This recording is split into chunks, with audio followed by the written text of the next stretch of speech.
Hello again, welcome back to my video breakdown series from songs for my album, and today we are looking at Lightning in the Dark featuring Nytrix. To me, Lightning in the Dark is probably one of the heavier melodic tracks on the album, and I would attribute a lot of that to the power of the vocals, and then also some of the production choices that I made in the drops. Lightning in the Dark is in G sharp minor, but one thing that's really interesting to point out is that the verses are more so in like C minor, and then in the choruses and the drop, it does pivot back to that G sharp minor scale. So the verses are really simple in terms of writing. It's just a 3-chord progression here.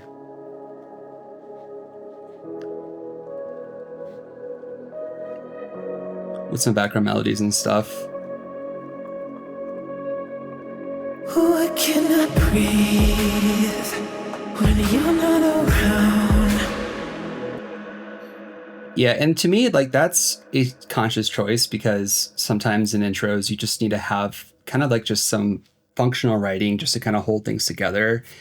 And especially when you get to the build and the drop, to me, I would say the writing really does get kind of intricate. So having that contrast between the intros and the choruses and builds and stuff, to me, is really nice. So besides the chords, there are some melodies going on in the intro, and a lot of these are really simple. It's just kind of adding some background atmosphere in this. So here we have like a little two-noter, and that just kind of repeats all the way through. And then here I recorded some stuff on my Moog, and this is just kind of like a texture-y kind of thing. Definitely Portal doing a lot of that kind of, I don't know, crackling kind of melodic sound.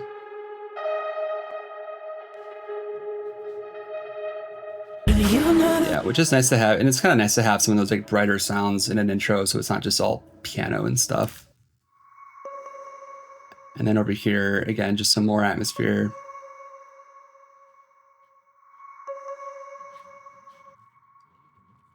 And then we have just some like of my typical like sonar melodies going on here, and then also some like guitar strummy stuff here as well. Every night I hear you, your voice. Turn the vocals off for now.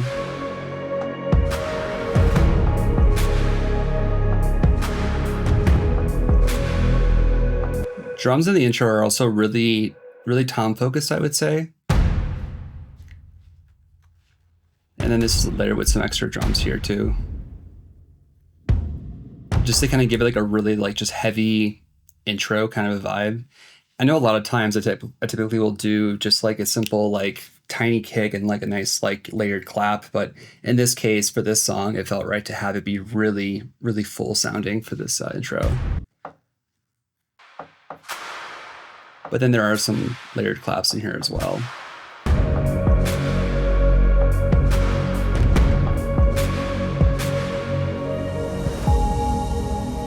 And this is when things start to change up here. So it's nice, I will say, in this case, sometimes it's like when you transition between sections that have different writing, it's really good to kind of pay attention to like how does the writing feel between, you know, section A and section B. And in this case, you are hearing this, you know, this E chord and then this F sharp chord. And then after that, though, you go back to the E here.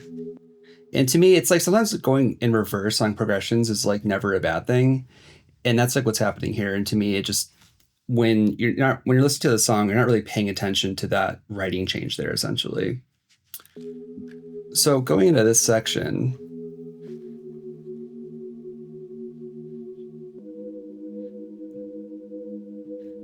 it's kind of the beginning of it. It's like a 5-chord progression, and then that repeats.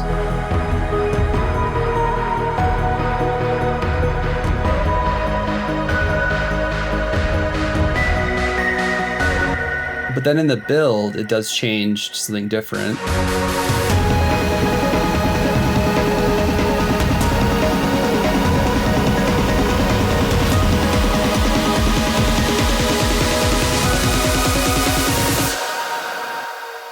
Just like that.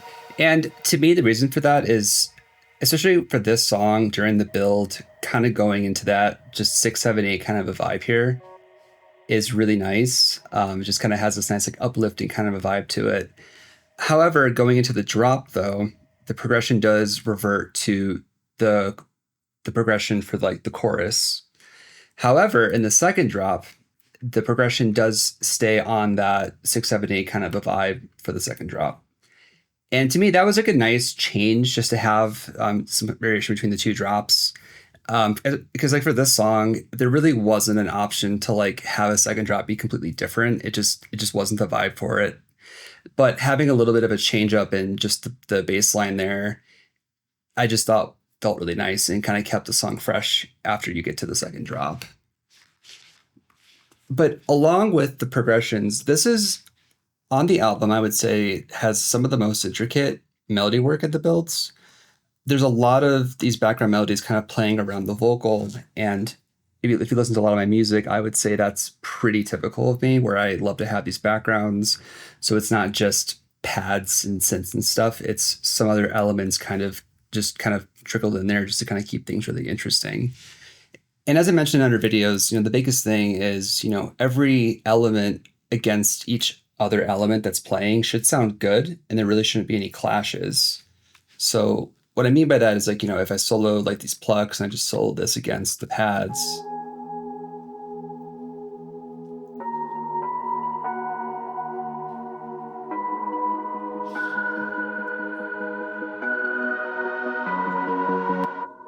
and like that sounds nice. And then if you solo that against the vocal, So if I cry and if I fall, will you be there to take it all? 'Cause I'm running back to you, running back to you. So again, against the vocal, no clashes. And then obviously with the chords against the vocal, no clashes as well.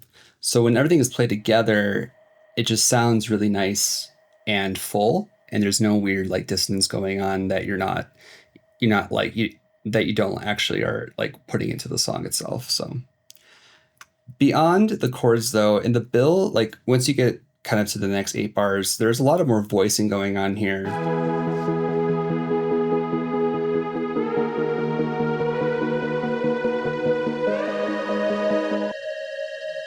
And this is pretty interesting here because like I typically don't do seconds, but in this song, having that bit of like a kind of just like a textury thing going on with like the notes you're putting in here, to me, it has a lot of nice tension building to me in this song, especially again with the power of the vocal. And then when you get to the next part, when he's just kind of full on belting, 'cause I would, and like it's just having that in there just felt really nice.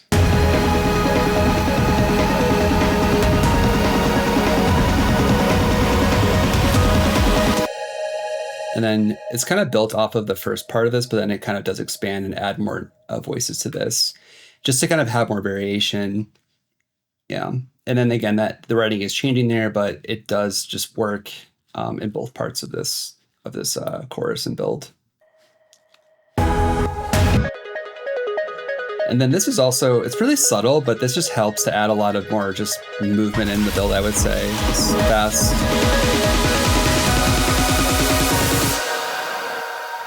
Yeah. Beyond that, there's some blowout stuff I have here. Just like atmospheric drones in here.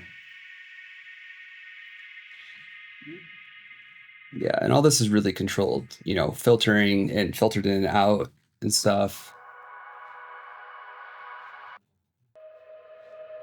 Yeah, and the best way to do this kind of stuff is it's really just about finding the right samples and then either just like blowing it out through like a Valhalla Supermassive and then just resampling it, and then just so you can kind of control the attack and delays on things. But definitely it really just comes down to just trying a lot of things and just seeing what builds up the right atmosphere just to give that section of a song a lot of girth, I would say.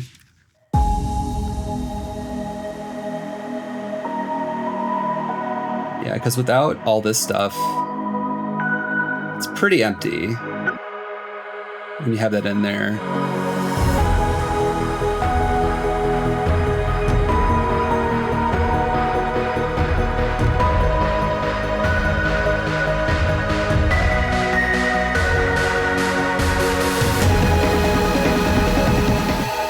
And then maybe one other thing to point out on the effect side of things, giant synth phasey riser here.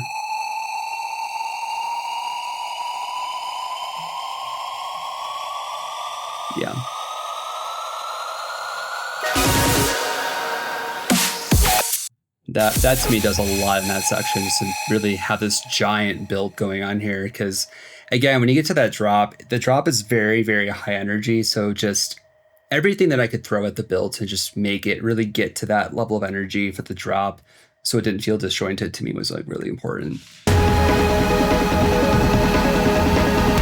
So looking at the vocals, one thing I'll mention, so this is I think this is the only track on the album where I did not process the vocals myself.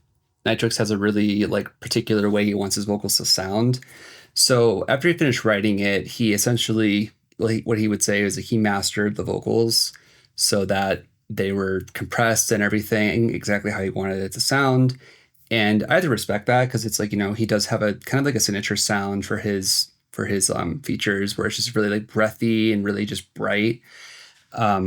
So in this case, like, I did ask at one point, like, hey, can I get the dries? But he was just like, nah. And then I kind of realized, okay, well, if I got the dries and then I was trying to like match what he's doing, it just would turn into a whole A and B like hell. So I just stuck with it. And to me, it didn't really make a big difference in the end. One thing I know I did, though, was because he had these vocoder layers that he did. So if I could, and if I fall, would you be there?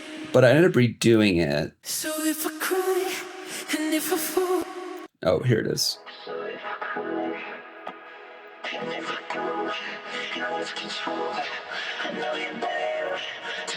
Home, you're the light in the dark. Yeah, and to me, that was, I think that there were some writing changes in the build, like in the chords and stuff, and his vocoder was kind of baked on top of the chords that I had originally on this track. So if I could, and if I fall. So that was the one thing that I did want to like remake, just because I wanted it to sound more just kind of embedded into the track. But again, there too, I mean, I'm not huge on using vocoders, but it is really nice because, you can add just nice harmonies, baked in just based on the chords, instead of having to like, manually edit the lead vocal into becoming like a harmony, or having them track harmonies. So I think overall, like, I think it's really case by case, where like doing vocoder stuff is really nice, because in that way you're not wasting, or not wasting, but you're not using a lot of time trying to like create harmonies and stuff. So, but yeah, for this song though, in this context, to me, this sounded pretty nice. So if I could, and if I fall, will you be there? I want to say there was one change here. You're the light in the dark. Yeah. So because of the chord changes, I remember there was a couple notes where I had to like melodyne it. So here. In the dark. So I had to pull that note down, just because I think when I changed the chords to that, from what I remember, it kind of created like a tritone, and it just did not sound good. I think originally I was going to have him just retrack it, but once I melodyned it and then you listen to the whole mix, it didn't really matter. So I just left it. And I don't know if I told him about that, but I don't think he would care though. So.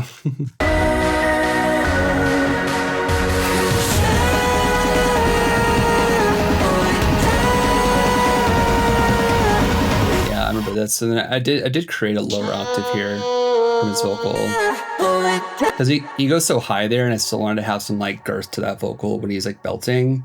But again, it's pretty minor, it's not something that he could have done himself. Like, he could have done it himself, but it just felt right for me to just do it. So.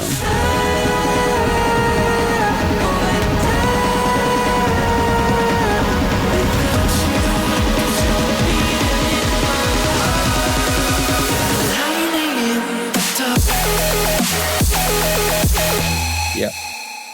And then that's the drop there.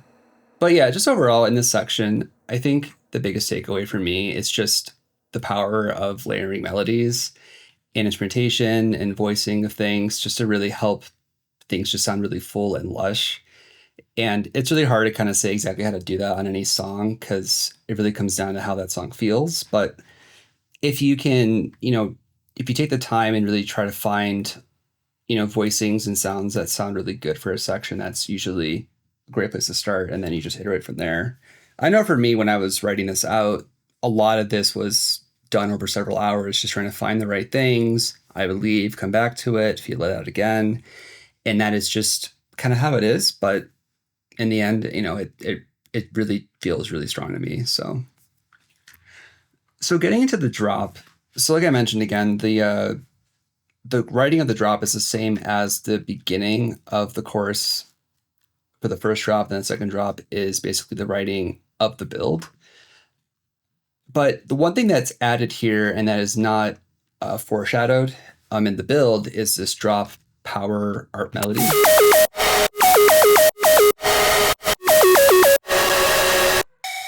Which to me is something that like I like to do is like to have it foreshadowed, but for this song, it just there was no room to have that kind of a sound in here, especially with like the triplet kind of vibe to it. It didn't work. But again, sometimes these rules I feel like I kind of impose them on myself, and it's like, what are you really trying to achieve by being consistent across everything? It's just not worth it. So, but I remember when I was doing this, I originally just kind of had the drop just like this.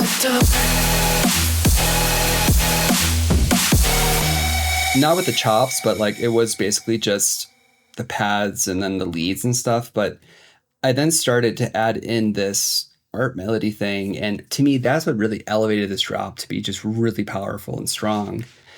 And I think the real nice thing about it is, so it is a triplet pattern. If I can find my triplet grid. Yeah, here we go. But because of just the placement of how these start, it kind of has like a lagging kind of feeling to everything else.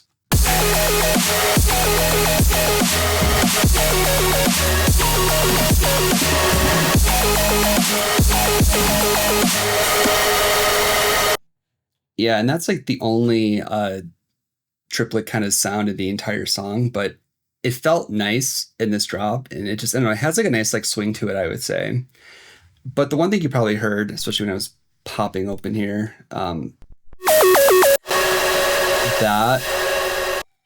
so that sound right there, that is reverb being distorted.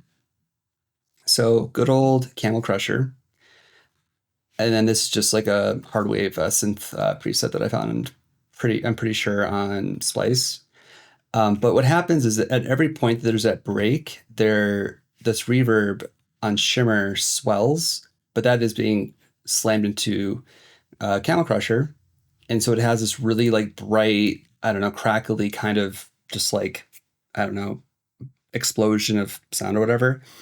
And that to me was really, really nice because when you have all the cuts and stuff in the drop and you have that sound coming in, it just kind of had a nice, just like, nice like call and response to this drop, I would say. Because without that, obviously that sounds really empty.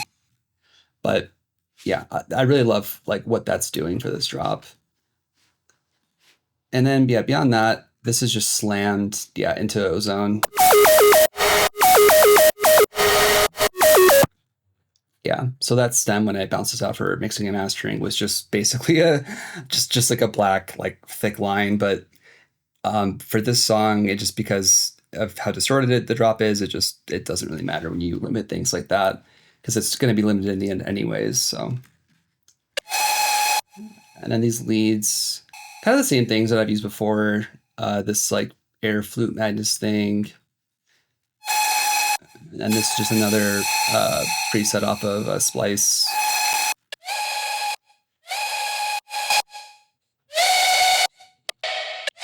Yeah, I'm just kind of giving that top lead layer, and then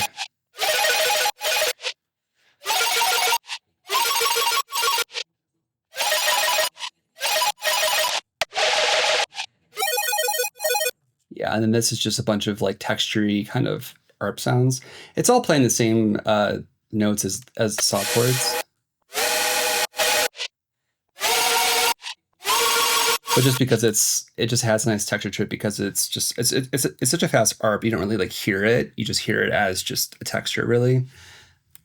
But yeah, these are just based on some presets here that I'm just running through an arpeggiator. Again, Camel Crusher, some grain delay, EQing, and everything.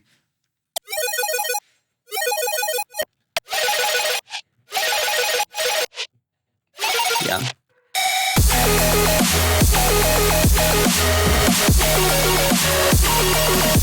Yeah, it's subtle, but like it is. Yeah, that reverb thing is just loud, but but yeah, that ARP thing, it's really subtle, but to me, again, just adds a lot of nice texture to this drop. And then looking at the bass stuff here. Yeah, so these white noise things that I do in like every track, these are just sustained all the way through. You might notice that there's like a little bit of like a pop in the bass after that. Yeah, I intentionally left that in there.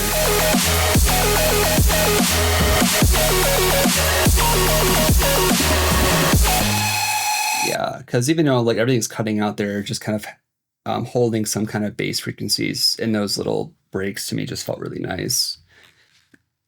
So as with like any bass that I've done, sub, separate, with a nice overtone on this. Yeah, and this is just, yeah. And this is my typical, oh, hello. Using a note follower to kind of pop out some frequencies. And it's like a really high layer to this. And it's just giving a lot of just like reduxy kind of texture. Why is my EQ so wide? But yeah, but that's all baked together into the single stem here.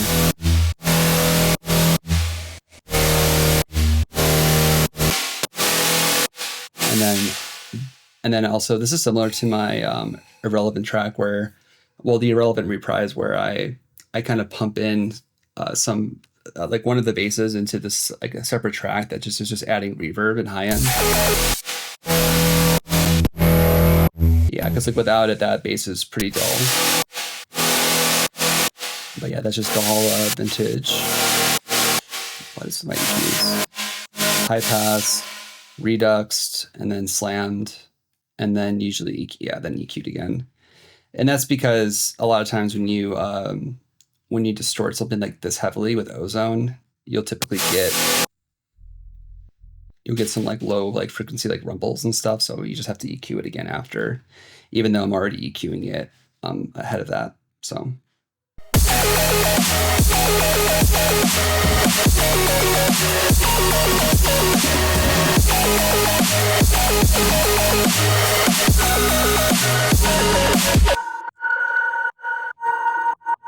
Yeah, and these are some of the elements from the bill that I just bring in for the drop here, just to kind of finish like that turnaround of the drop writing.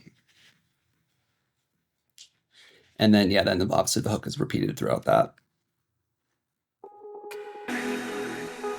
And then with this song, I do a little bit of a break after the drop.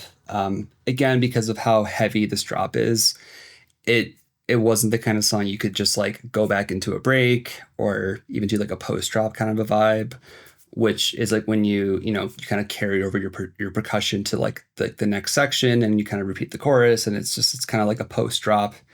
But for this song, it needed to kind of have like a dead stop to it. And because of that, I had to have a little bit extra space here. So yeah, just kind of holding out just some notes here. The memories of me and you, it's just enough to get me through. And then also in this section, the drums, they come in a little bit later here. Or actually, yeah, it's the same as the intro. Yeah, I think in the intro that I have. Your voice still carries a sound. Oh no, that's right. Okay, so the beginning of it, the drums are not really there. It's just claps, and that is again just intentional, just because the energy of the song really had to come way down for this next verse, and then it gets kind of brought back up, kind of abbreviated, but yeah, it's just kind of second half structuring kind of stuff that you can do. Memories of me and you, it's just enough. Yeah, and then this song. You put fire in, so yeah, it's basically just like the verse right there. It's one of those things where it's like, do you call this section, like a pre-chorus, and I guess in this case you would. So that's why we just repeated it. I do remember us talking about having the vocal writing in that next part be different and then treating that as a verse, but we ultimately just decided on just leaving it as a pre-chorus so you could just repeat it essentially. And then getting to the builds again, these are all basically carbon copies. Only difference being in the second drop. Yeah.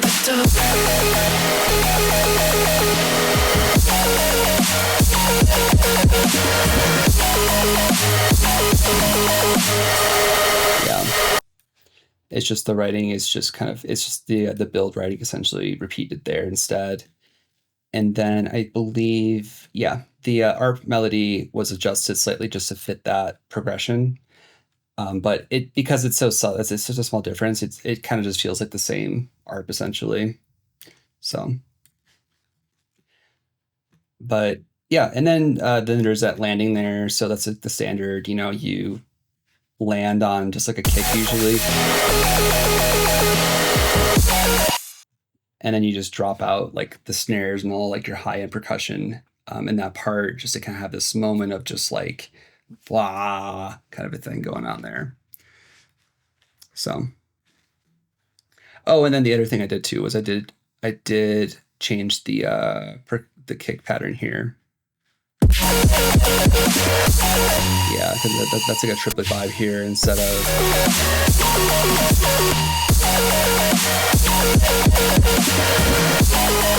Yeah, and again for this song, having some variation was good to have for that second drop.